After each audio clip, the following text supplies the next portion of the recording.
making the headlines tonight. Today marks Prime Minister Hun Sen's 46th wedding anniversary with his wife Bungrani Hun Sen. Over 9 million voters are registered for the 5th Community Council election of this year. Jump in deforestation of world's most biodiverse savanna in Brazil alarms scientists. And catalog for late rocker David Bowie sold to Warner Music for $250 million.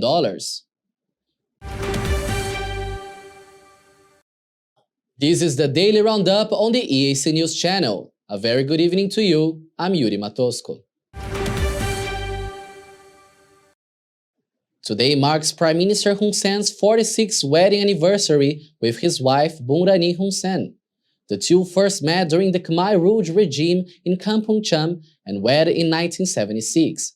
Ever since, the two have had a long and successful marriage together. The story of their struggles during the Khmer rule regime and the strong power of their love continues to inspire couples all across Cambodia. EAC News presents a special feature on the Prime Minister's love story with his wife. Even though 46 years have passed, the love story of the Prime Minister Hun Sen and his wife that occurred while the country was facing a very tough situation is still full of deep meaning and sweetness. And they act as a role model couple for others who can draw on their experiences of building a prosperous family life. As in previous years, the letter typed and posted by the Prime Minister himself on his Facebook page in 2022 to celebrate his wedding anniversary touches the heart of all readers. I always thought that what my wife and I went through during the war and that I could have survived was unbelievable. The lives of veterans in the flames of war, especially under the genocidal regime of Pol Pot, which we have to fight to overthrow with our lives as capital, was not simple. There was no married life called happiness.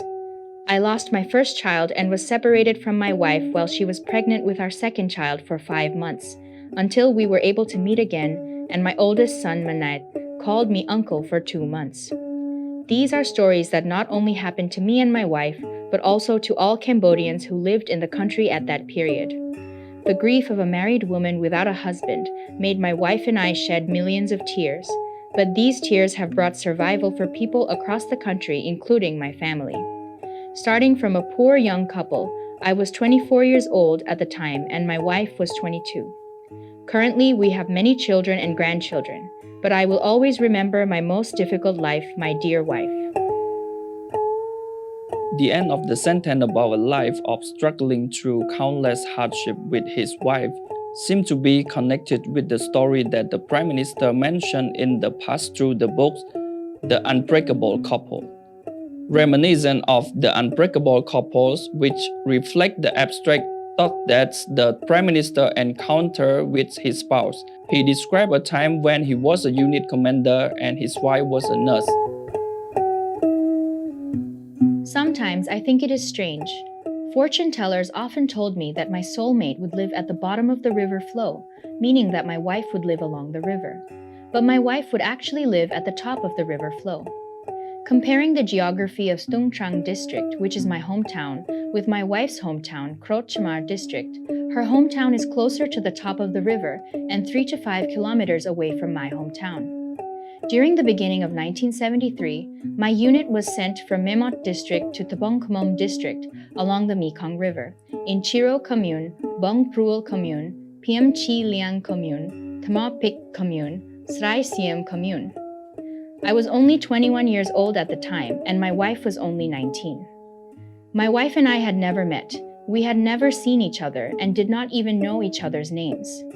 One evening, while I was cooking during my turn to cook in the unit, suddenly one of my veterans who had just been discharged from Khmer District Hospital came to tell me that Sao asked, "How have you been?" Sao refers to sister-in-law. I did not respond or ask for anything and let this veteran help me cook.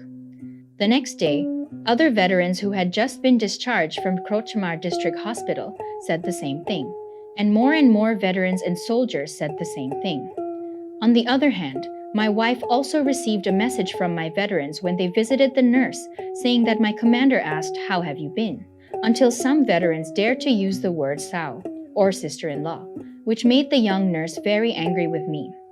This was dangerous. Fortunately, I had a compassionate commander.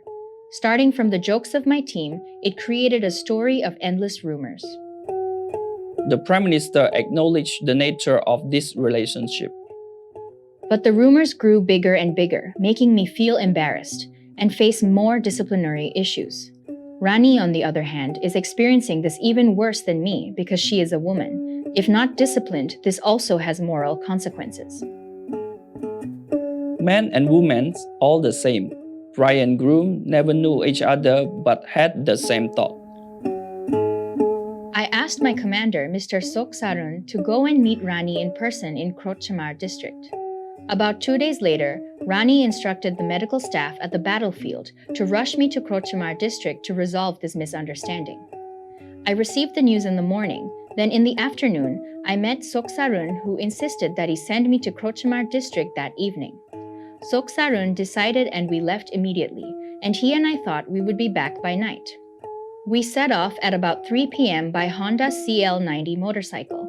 From Bung Prul commune, I left for Khmer district in PM Chi Liang district, which took about 2 hours to reach the hospital located in Khmer commune, where we arrived before 5 p.m.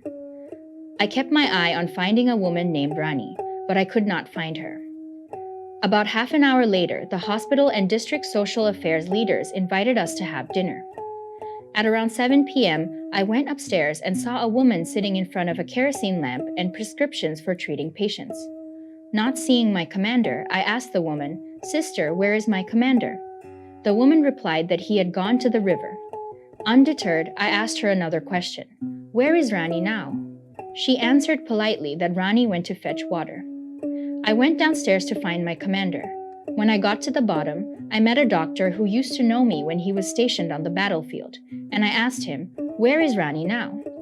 The doctor, who was about 10 years older than me, replied that the woman I had just met at the house was Rani. Knowing that a woman who had been having problems with me for a long time dared to lie to me made me even angrier. At 8 p.m., I had the first meeting with her. On her side, there is the director and deputy director of the district hospital, Rani, and her friend, who is also a nurse. On my side, there is my commander and I. The hospital laid 2 red mats and 2 kerosene lamps where we sat facing each other. It wasn't until later that I got to know Rani well. At that time, I immediately fell in love with her. Love at first sight had never been in my life as a bachelor. What can I do to rescue this situation? After going through many events, on January 1st, 1975, I suffered a shoulder injury, which was my 4th injury. Until the morning of April 16, 1975, I was seriously injured and passed out until April 21st, when I regained consciousness. When I woke up, my left eye was blind and my right eye could only see about 10 meters far. In just a few days, everything changed, and people were forced to flee their cities when Phnom Penh was taken over by the Khmer Rouge. I became disabled, and what hurt the most was the news that Rani was already married to another man. I no longer dared to love Rani, and I did not want to bring her into my tough life because of my disability. And more importantly, does Rani love me and accept me as her husband? Because I have become disabled, I lost my natural beauty. On January 2nd, 1976, I was summoned from the battalion headquarters stationed in Memot district to meet at the regional office located in Tambua district to get married on January 3rd. After I arrived at the Rani regional department in Khmer district, I did not receive any news about Rani's marriage. The upper classes were kind enough to postpone the marriage from January 3rd to January 5th. On January 5th, 1976, my wife and I married along with 12 other couples, of which my wife and I were the 13th. At around 8 a.m., the ceremony started with 1 presidency and 1 organizing committee.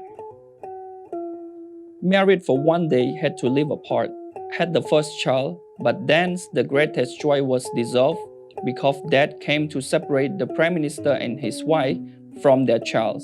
When at birth their first son slipped from the midwife's hands and hit the corner of the bed. The Prime Minister went through many dangerous things, then his second child was born. But he still had to live apart from his family indefinitely. June 20th, 1977 was the most difficult day for me, which is the day I started to use my life as capital to lead the movement to save the lives of the people. I started by ordering the force to open a barn with about 1,200 kilograms of paddy, which had been stored for a long time. The army had been eating porridge for almost a year, so they could finally cook rice. The starting point of attacking the Khmer Rouge organization openly began along with the rigor of commanding troops. For the Prime Minister, living in the jungle while facing starvation and fleeing the Pol Pot regime's pursuit continued until the day of victory on January 7, 1979, the day of the fall of the genocidal regime of Pol Pot, which was the day of the resurrection of the nation and the people of Cambodia. I would like to confirm that from the time of separation on June 20th, 1977, until our reunion on February 24th, 1979, I had never received any information about my wife. And if I were to receive any information back, it would only be to say that my wife was dead. Although the life of the individual is determined by the individual, the story of separation cannot be determined by anyone. The Prime Minister continued to highlight the reunion of family members through his writings. On the evening of February 24th, 1979, while I was working at the Ministry of Foreign Affairs, the Minister of Health, Nu Beng, arrived in a car and told me that my wife, children, and sister have arrived home. Hearing him say so, I did not believe it, because this had happened twice already. The first time at my house near the Independence Monument, an old woman came to my house. When I saw her, I asked her where she was going. She politely replied, "I came to the Foreign Minister." The second misrepresentation occurred at the Ministry of Foreign Affairs. Another woman approached her husband, who she said was the wife of Foreign Minister Sen. She asked me to take her to see her husband. Because of the double confusion, I did not believe Minister Nu Beng's statement that my wife and children had arrived home. It was almost 5 p.m. and I returned home. I was really excited when getting out of the car to see Rani, my sister Sinat, and a boy. Rani told me with tears in her eyes that this is our son. I tried to catch him, but he ran away and shouted, "No, uncle," and ran to hug his mother. Manette called me uncle for 2 months. When Manette finally called me dad, something unfortunate happened again. My wife had a miscarriage due to her carrying water from the basement upstairs. These were tasks I used to do before, but in a hurry to go to work, I did not fetch the water from the river to bring home, so my wife had to do it herself, which is why this child miscarried. In Phnom Penh, there was no tap water like now. We have to find a bucket, pull water from the river, put it in a jar, and then carry it up to the house. Based on writings of Prime Minister, the book The Unbreakable Couple was compiled more than 40 years. After the Prime Minister and his wife changed from bride and groom to parent and grandparent with more than 20 grandchildren, some of whom are young men and women already attending college and high school. Through the story of love and family building during the war, all reader and viewer can become aware of the value of peace. Due to peace, people can live in harmony and the country can develop in all fields. That is why peace is the basis of everything, and the Prime Minister have repeatedly said and insisted, no matter what the cost is, I must keep the peace.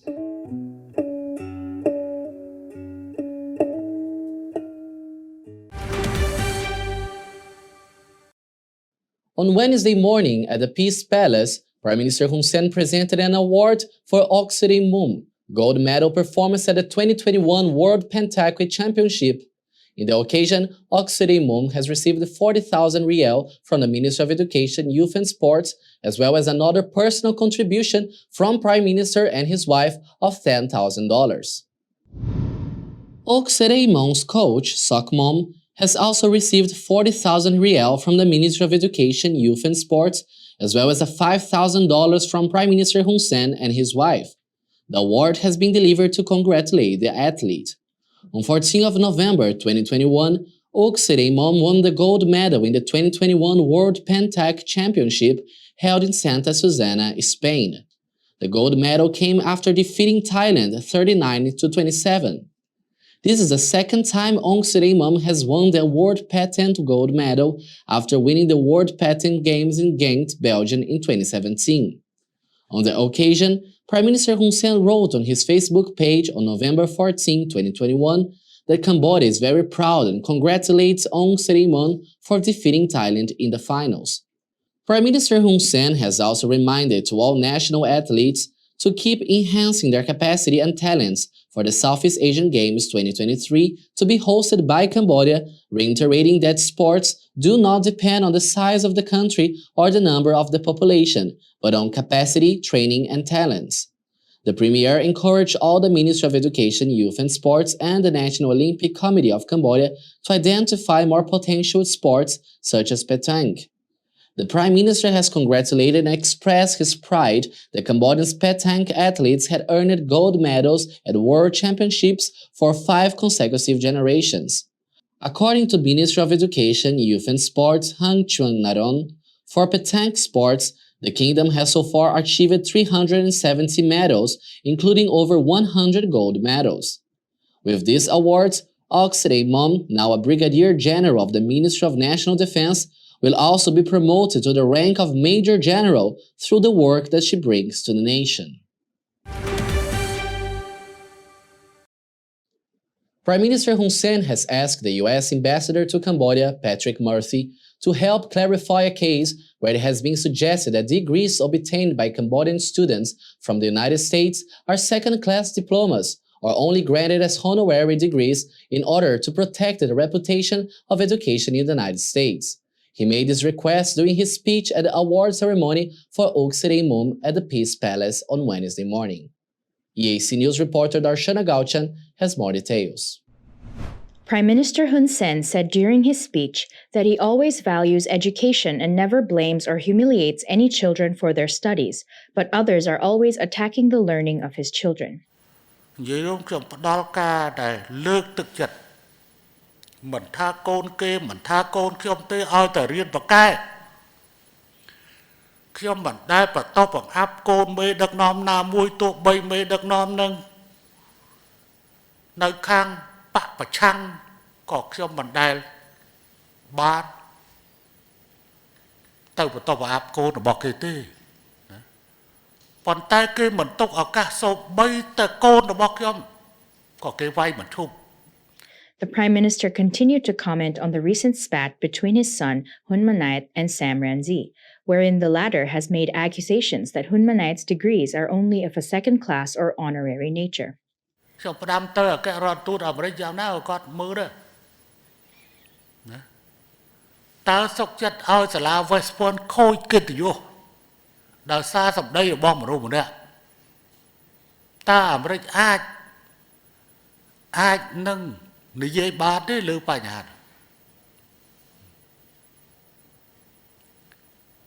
ដែលថាសាលា West Point មានកម្រិតជាសញ្ញាបត្រប្រភេទ2ឬសញ្ញាបត្រកិត្តិយសតើសហរដ្ឋអាមេរិកការពារជួនខូចឬការពារសាលារបស់អាមេរិកមិនមែនការពារហ៊ុនម៉ាណែតទេការពារសាលាតើដឹងការពារសាលាអញ្ចឹងទេគឺមានតែសហរដ្ឋអាមេរិកនិងអង់គ្លេសដើម្បីការពារស្ថាប័ន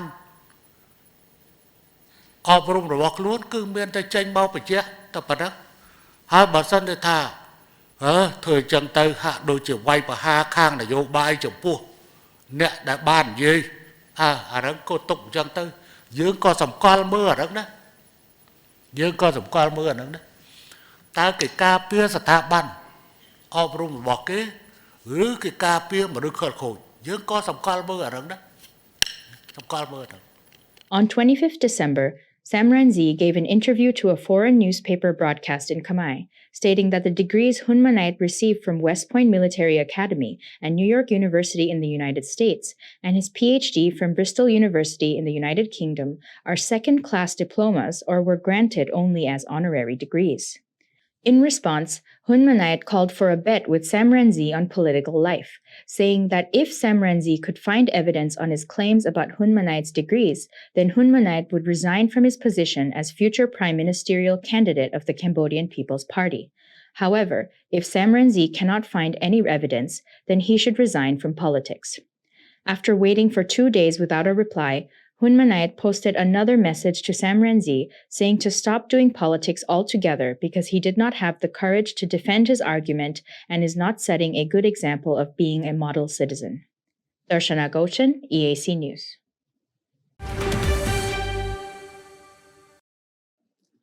During his speech at the award ceremony for the gold medalist of the World Pentathlon Championship, the Cambodian national Oxide Mom, Prime Minister Hun Sen has given remarks over the Omicron situation in Cambodia. The Prime Minister has stressed that Omicron patients are not allowed to be treated at home, being directed for specialized treatment centers. Prime Minister Hun Sen has announced, anyone detected by the COVID-19 variant B11529, most well known as Omicron variant, won't be allowed to be treated at home. The Prime Minister has pointed out that until today, the kingdom has already reported 94 confirmed cases, all of them being imported from abroad into Cambodia. ហើយបញ្ហាអូមីក្រុងនេះទៀតសោតខ្ញុំក៏សូមយកឱកាសនេះអំពាវនាវបងប្អូនដែលកើតជំងឺអូមីក្រុងនេះខ្ញុំមិនកំណត់ថាតើអ្នកនោះជាអ្នកណាទេគឺខ្ញុំសូមដាក់បទបញ្ជាដាច់ណាត់មិនអនុញ្ញាតឲ្យព្យាបាលនៅផ្ទះទេគឺសូមយកទៅមន្ទីរពេទ្យព្យាបាលនៅមន្ទីរពេទ្យណាសូម្បីតែខ្លួនខ្ញុំបើសិនជាខ្ញុំទៅមិនមកត្រឡប់មកវិញខ្ញុំមានបញ្ហាហ្នឹងខ្ញុំក៏ទៅពេទ្យខ្ញុំទៅពេទ្យដើម្បីខ្ញុំធ្វើគំរូគេ In order to further strengthen the herd immunity against the pandemic, Samdech Techo Prime Minister said 700,000 doses of Pfizer-BioNTech COVID-19 vaccine will be reserved for the fourth doses for frontline officials, including health workers such as doctors and nurses, journalists, and athletes. The 700,000 doses of Pfizer-BioNTech COVID-19 vaccine were delivered by the government of Australia by the end of last year. Prime Minister Hun Sen has also given overall and alarming statistics about Omicron infection in other countries. In the United States, daily COVID-19 infection rate has jumped to 1 million, while in UK and France, hundreds of thousands of patients were detected positive for COVID-19. The neighbor country of Thailand had its Omicron infection in spiking rates of 2,000 patients. Omicron variant has shown to be not as severe as other COVID-19 variants, but its power to infect and transmit the disease is impressively strong. For that reason, Prime Minister Hun Sen has excluded the chance for Omicron patients to be treated at home in order to prevent community transmission between family members and neighbors. Currently, the royal government has decided to take Luang Mai Hospital, which is located in Prey Saw Community, Dang Khao District in Phnom Penh, to treat patients with Omicron.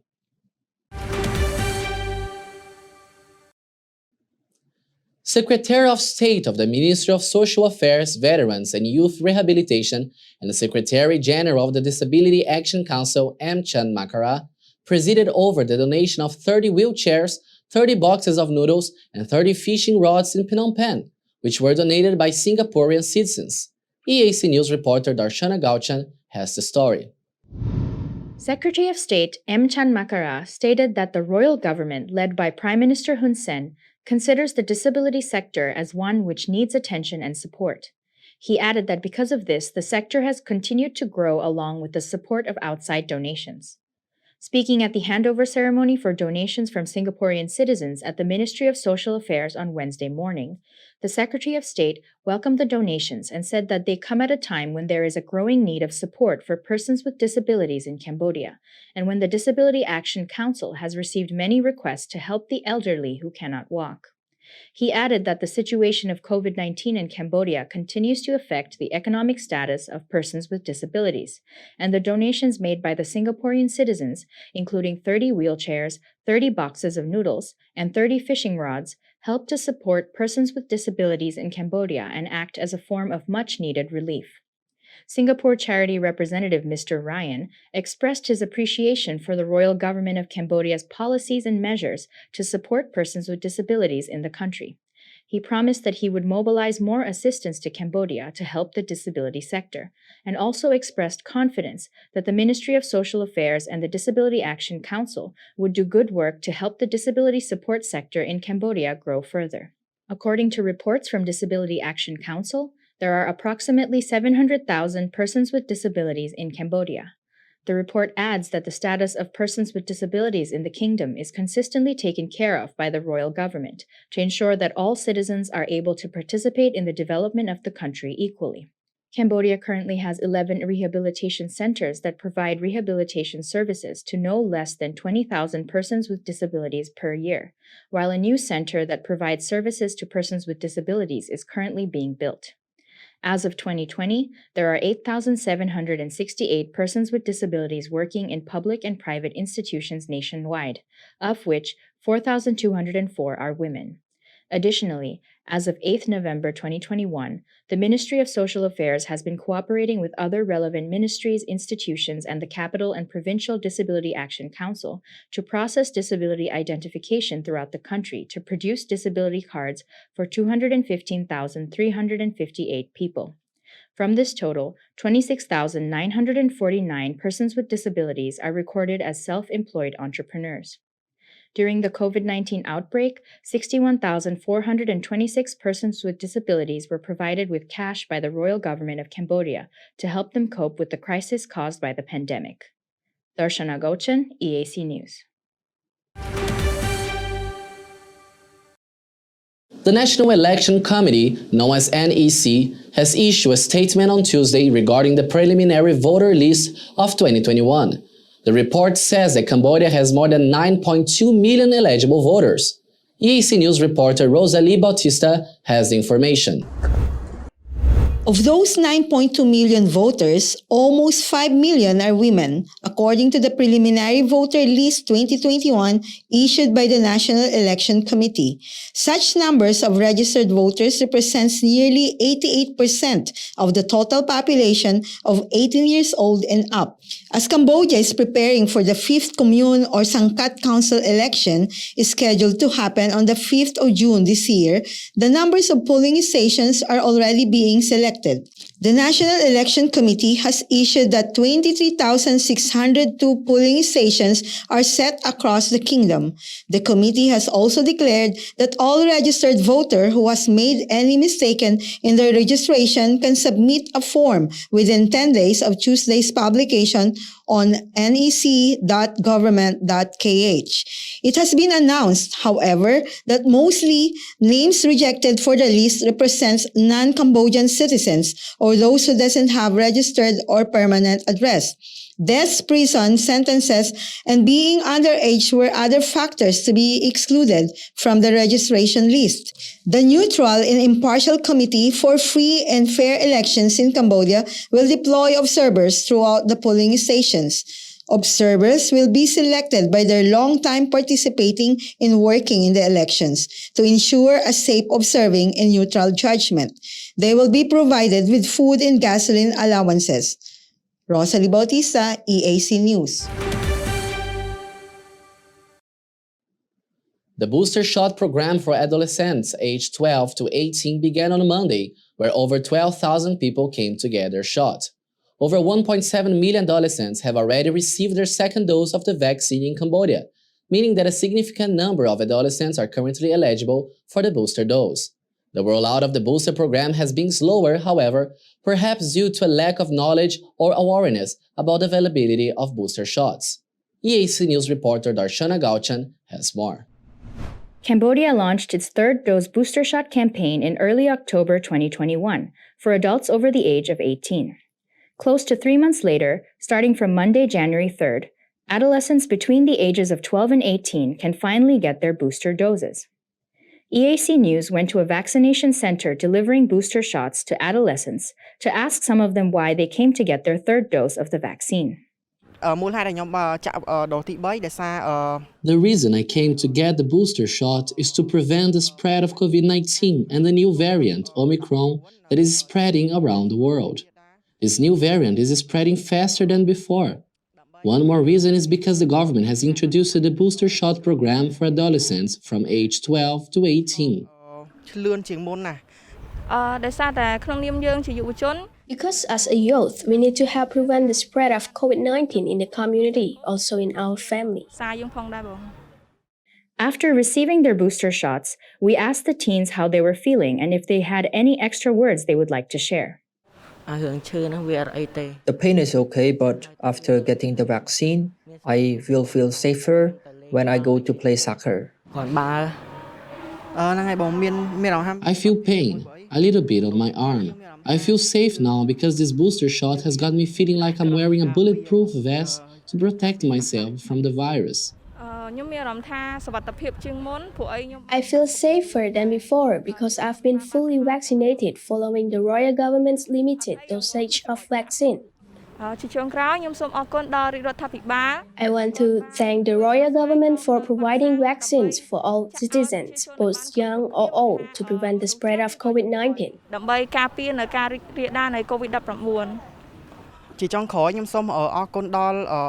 Lastly, I want to thank Prime Minister Hun Sen and also the government that always finds the solutions to provide vaccines or other medicines to prevent the spread of COVID-19 in Cambodia. Close to 90% of Cambodia's 16 million population has now been fully vaccinated. This includes 96.57% of those over the age of 18, 95.52% of adolescents aged 12 to 17, and 95.37% of children aged 6 to 11 who have been fully vaccinated. Regarding the booster program, currently over 3.6 million people aged 18 and above have received their third dose of the vaccine. Darshana Gochan, EAC News.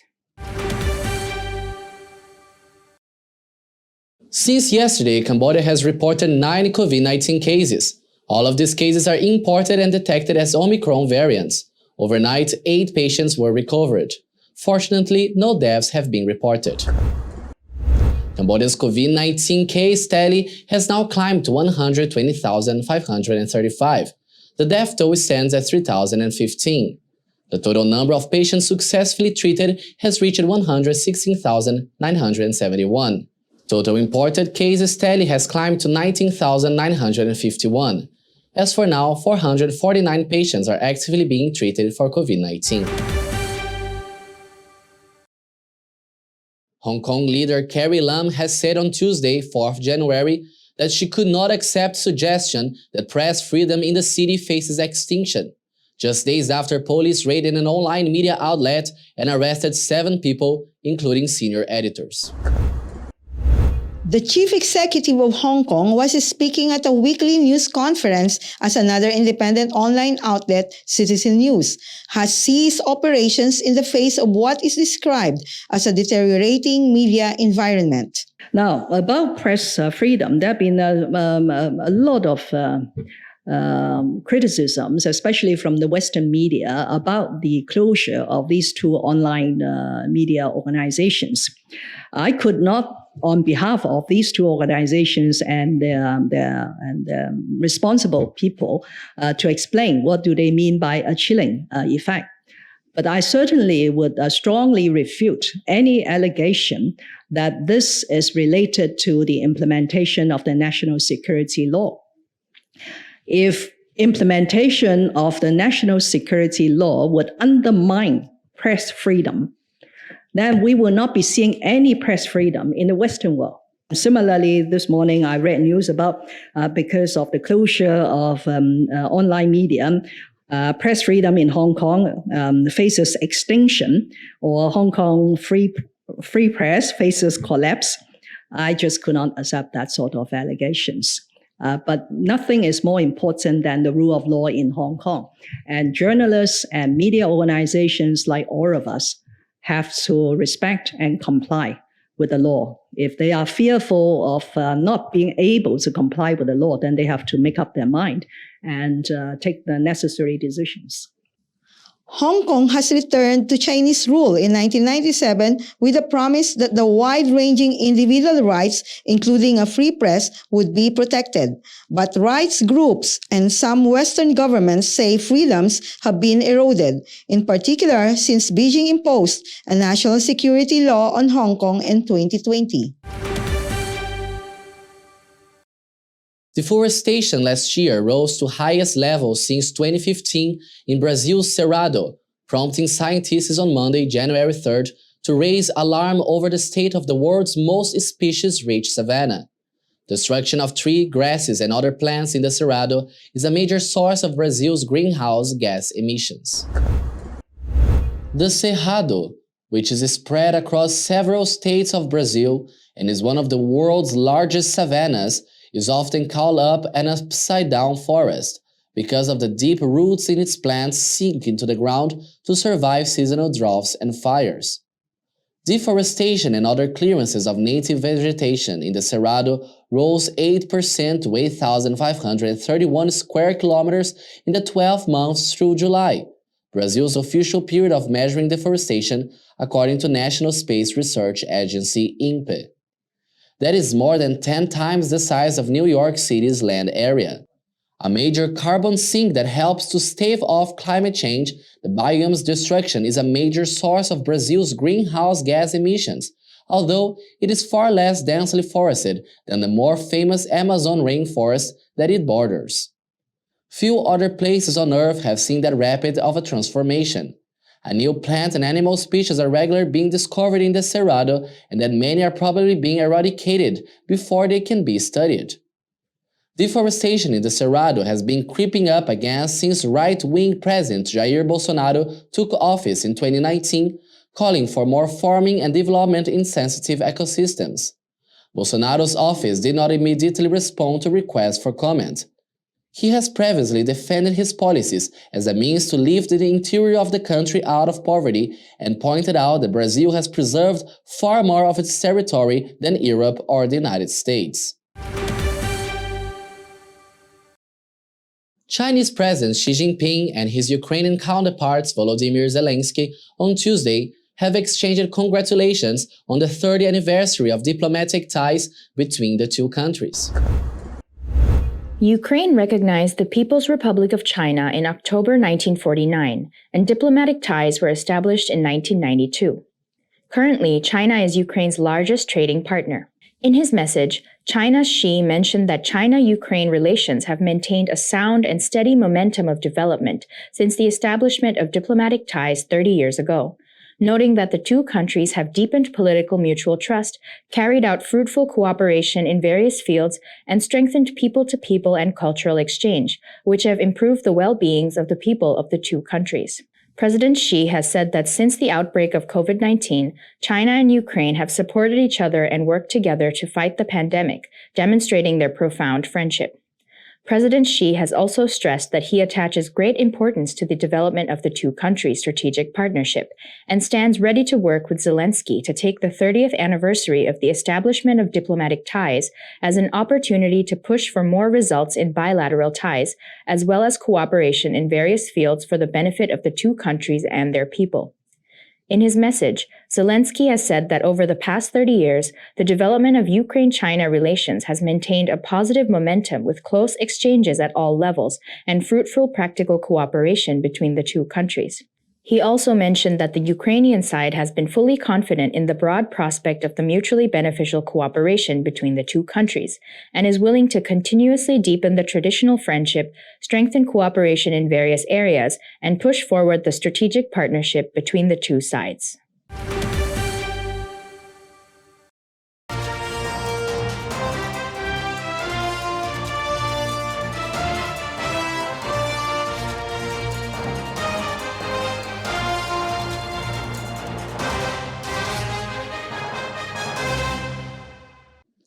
Now for a look at news making international headline this Wednesday, 5 January.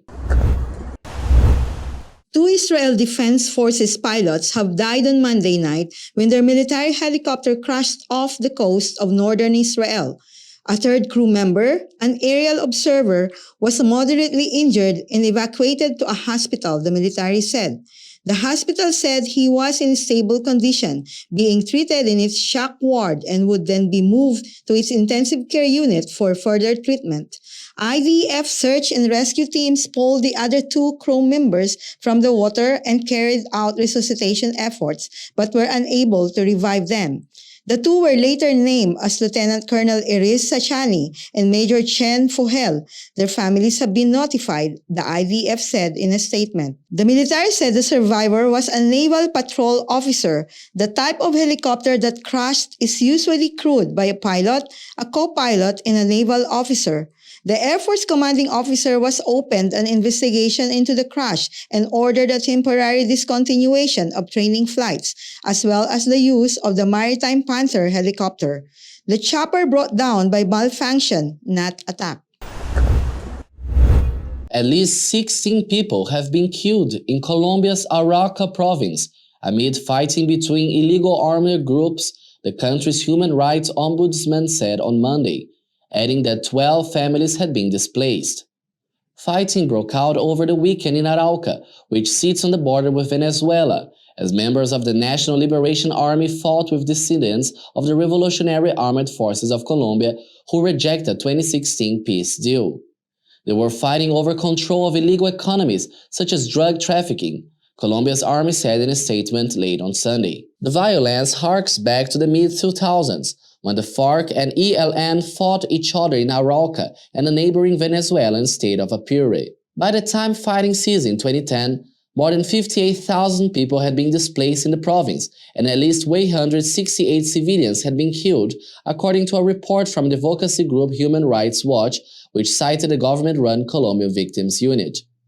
Some 5,000 people fled Apure at the end of March last year amid clashes between Colombian armed groups and the Venezuelan military. So far, the Human Rights Watch has received reports of 24 deaths due to the violence, the group's senior investigator for the Americans Juan Pepper said in a message on Twitter, adding that there had also been forced displacements and kidnappings. Colombia's President Ivan Duque has convened a meeting of military and police leaders to assess the situation in Arauca and to take measures to address it. Colombia's government accuses Venezuela's President Nicolas Maduro of harboring FARC dissidents and ELN combatants, something Maduro has repeatedly denied. The owner, with the help of bystanders, have spent hours trying to fetch youth. Brisbane resident Bruce Howe, who visited Rainbow Beach with his wife, has filmed the scene as the waves swept the road to nearby rocks and then hit it to the surf. The car owners struggled to get the vehicle ashore. They were in a little panic trying to save the car. The youth sank at 5 p.m. on Tuesday, and the unnecessary work of removing it lasted until the evening. Youth swept into dangerous surfing after a hurricane closes beaches and floods streets, Modcom ran on January 4. The man had driven off-road with his Ford Ranger with a jet ski on Rainbow Beach to the North Brisbane around the rocks as the penetrating waves hit him. In Queensland and New South Wales, several beaches were closed on Tuesday for dangerous surfing and unusually high tides created by former Cyclone Seth. 8-meter waves were recorded as Stradbroke Island and all beaches on the Gold Coast were closed, prompting bodyguards and authorities to warn sharply about the water.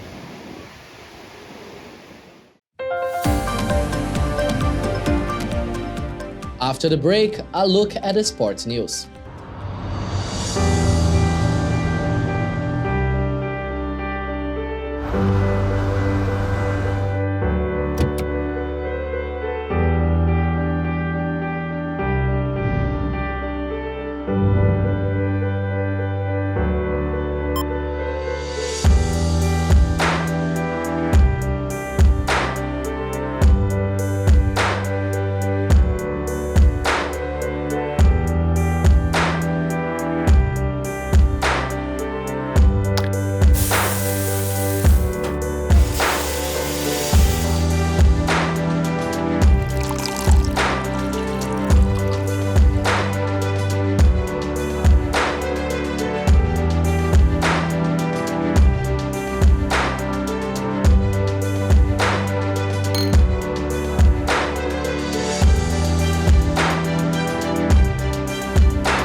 EAC News' audience is growing. Our YouTube channel has over 150,000 verified subscribers. To mark the milestone, we've received the Silver Creator Award from YouTube.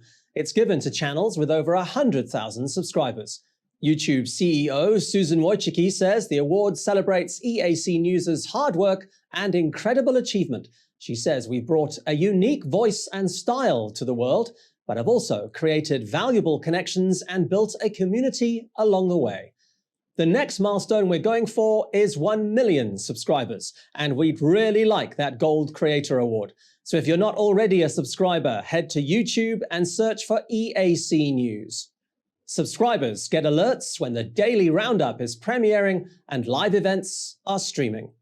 Get all the latest breaking news and updates from Cambodia in English. The EAC News channel on YouTube.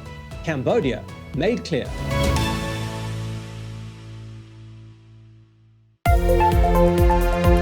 If it's happening and you need to know about it, you'll get it all right here. EAC News brings you updates and breaking news in English across all of our platforms and channels. The EAC News app, YouTube, Facebook, Telegram, Twitter, and our website www.eacnews.asia. Join me, Andrew Barnes-Roberts, and the rest of the EAC News team every day on your favorite channels. EAC News, Cambodia made clear. British tennis player Jamie Murray has commented on the issuing of a medical exemption certificate to Novak Djokovic to allow him to play in the Australian Open without a vaccine against coronavirus. Tennis Australia have issued a statement earlier on Djokovic's decision to play in the Australian Open without a vaccine was made following a rigorous review process involving two separate independent panels of medical experts. Serbia's Djokovic confirmed via social media that he would compete in Melbourne later this month, ending weeks of speculation. Speaking at the ATP Cup in Sydney on Tuesday, doubles specialist Murray has shown his disapproval regarding the privilege Djokovic has received to play.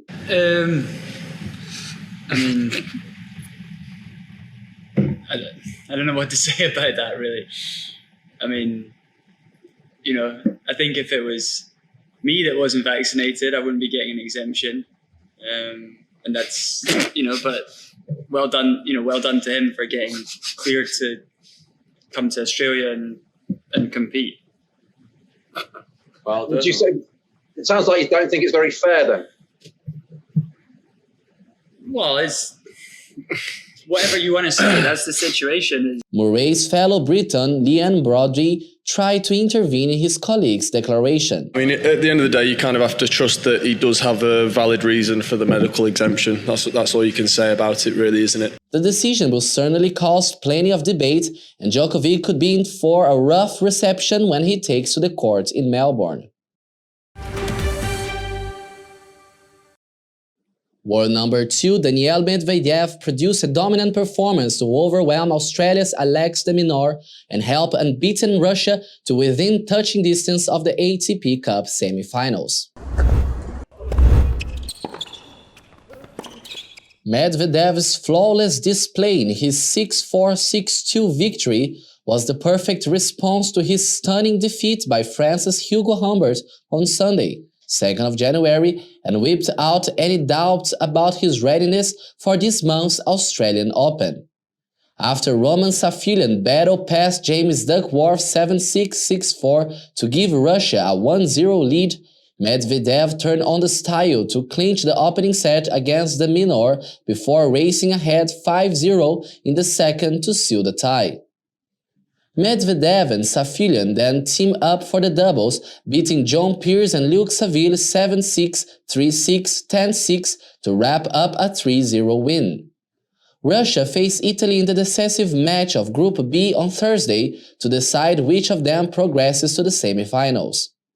Canada beat Great Britain 2-1, leaving all 4 teams in Group C with 1-1 records going into Thursday's final round of matches. Britain's Dan Evans continued his perfect start to the season with a 6-4, 6-4 victory over Denis Shapovalov, but Felix Auger-Aliassime leveled the tie for Canada after edging past Cameron Norrie 7-6, 6-3. Auger-Aliassime then paired up with Shapovalov for the deciding doubles against Jamie Murray and John Salisbury, winning 6-4, 6-1. With Germany gaining their first Group C win against the United States earlier in the day, all four teams are now in with a chance of progressing to the semifinals. Great Britain faced the US, with Canada taking on Germany on Thursday to decide which team reaches the semifinals.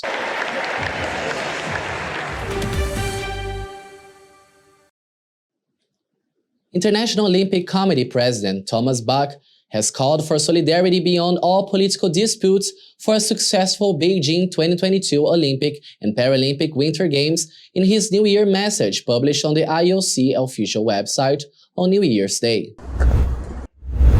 The IOC chief has highlighted Beijing as the first city ever to host both summer and winter editions of the Olympic Games, and has acknowledged China's efforts to engage 300 million people in winter sports. Bach has said the international community is giving evident and overwhelming support to the upcoming Games, pointing out that the United Nations General Assembly adopted the Olympic Truce Resolution for Beijing 2022 by consensus of all 193 UN member states in early December.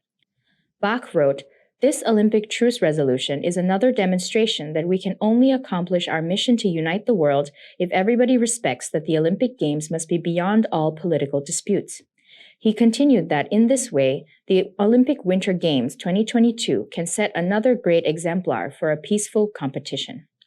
In 2022, Bach believes sports will play an important role in building a world in the post-pandemic era, and people will also usher in a new opportunity to practice the new Olympic motto of faster, higher, stronger, together. As stated in the IOC's latest official magazine, Olympic Review, issued in December, Bach expects China will deliver an outstanding Winter Games. Beijing is about to write history as the first ever city to host both a summer and winter edition of the Olympic Games, he said. With the coronavirus pandemic still a reality and at a time when the world feels more divided than ever, the Beijing 2022 Winter Olympic Games will be an important moment to bring the world together in the spirit of peace, friendship, and solidarity, Bach said in the foreword of the magazine. The Beijing 2022 Winter Olympic Games is scheduled for February 4th to February 20th at 3 competition zones: downtown Beijing, the capital city's suburban district of Yangqing, and Zhangjiakou city of neighboring Hebei province, followed by the Winter Paralympics from March 4th to 13th.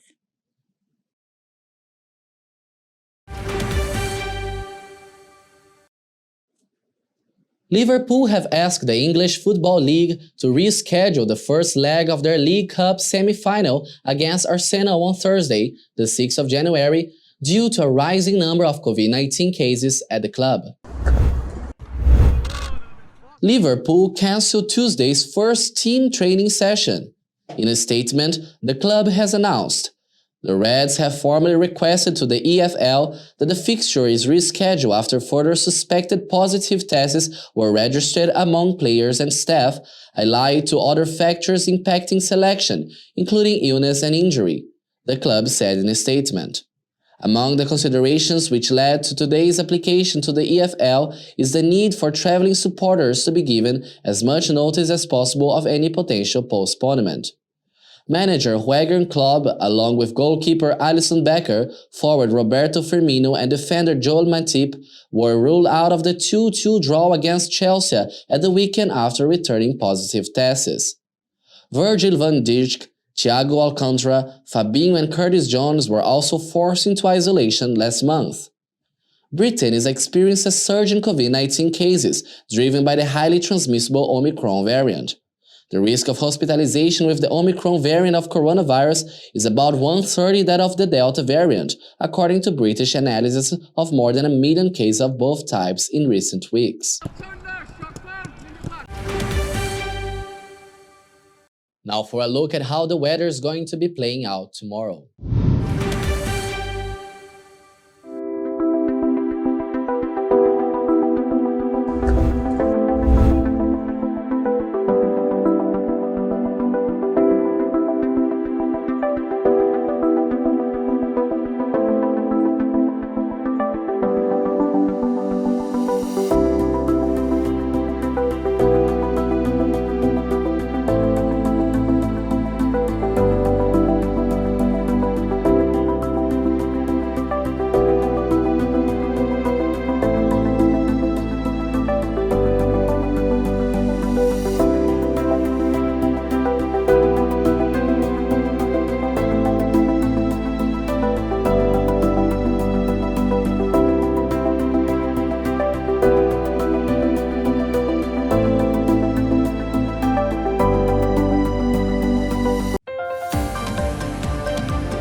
And finally, Warner Music Group's publishing unit has bought late British rock star David Bowie's entire catalog spanning 6 decades, including hits such as Heroes and Let's Dance, for a whopping $250 million.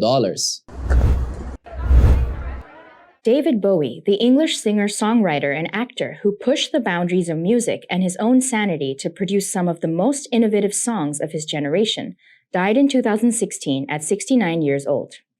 The deal between Bowie's estate and Warner Music includes songs from the 26 studio albums released during his lifetime, as well as the posthumous studio album release Toy.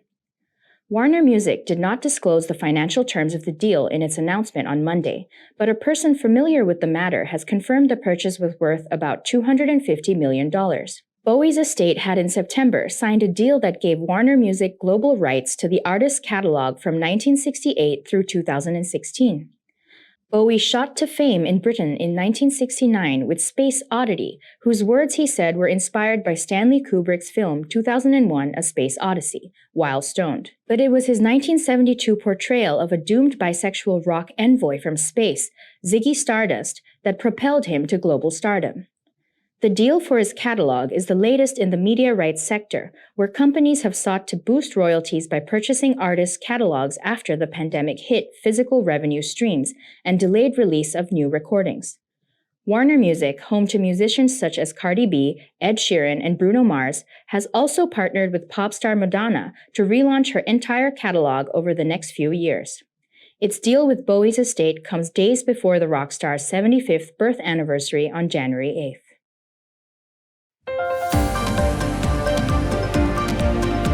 Thanks for watching the Daily Roundup on the EAC News channel.